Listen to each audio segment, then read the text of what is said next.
Vi vil nu bevise en af de tre kosinusrelationer, og det starter vi med at tegne en vilkårlig trekant. Vinklerne kalder vi for store A, store B og store C. Siderne kalder vi A, lille B og lille C. Derefter laver vi højden H, så vi inddeler trekanten i to lige store, eller to retvinklede trekanter, og den nye vinkel kalder vi så for D. Derefter kalder vi linjestykket AD for X, og for den modsatte side af H-linjen kalder vi det for B minus X. Vi bruger nu Pythagoras læresætning for at finde hypotenusen A, og det gør vi ved at sige parentes B minus X, parentes slut, i anden, plus H i anden, er lig med A i anden. Og her har vi så anden kvadratsætning, og den gør vi så, vi laver så den anden kvadratsætning. Det derfor kommer til at hedde B i anden, plus X i anden, minus 2bx, plus H i anden, er lig med A i anden. Herefter bruger vi Pythagoras læresætning på den anden lille trekant, hvor vi så finder hypotenusen C. Det gør vi ved at sige x i anden plus h i anden er lig med c i anden.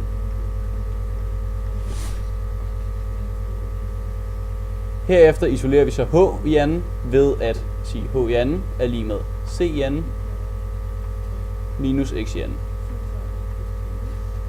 Da vi nu har et h i anden isoleret, kan vi sætte den ind i den første Pythagoras læresætning, og derfor få b i anden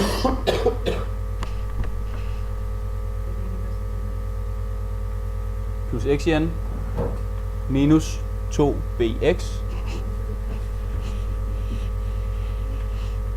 plus c i anden minus x i anden.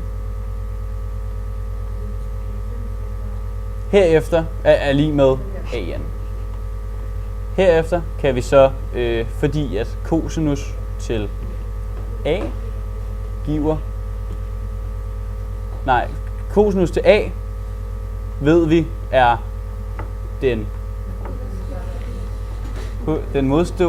den hosliggende katete divideret med hypotenusen, det vil så altså sige x i dette tilfælde divideret med c. Og da vi kan skrive, og derfor så sætter vi ind i vores vores Pythagoras læresætning b i anden plus x i anden plus 2 minus 2 hedder det b, og så i stedet for at skrive x skriver vi gange c gange x over c. Var det rigtigt? Det var rigtigt, men det er så bare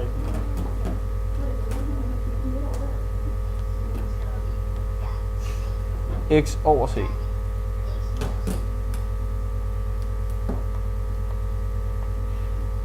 Plus c i anden minus x i anden er lig med a i anden. Da vi har 2x i anden, kan vi strege dem ud med hinanden. Vi har plus x i anden og minus x i anden. Dem streger vi derfor ud med hinanden. Tilbage har vi så en ligning, hvor at vi har et x over c i anden. Det kan vi så skrive om til cosinus til a. Og derfor får vi til sidst a i anden er lig med b i anden plus c i anden minus 2 gange b gange c gange cosinus til a. Vi har hermed bevist cosinusrelationerne til a.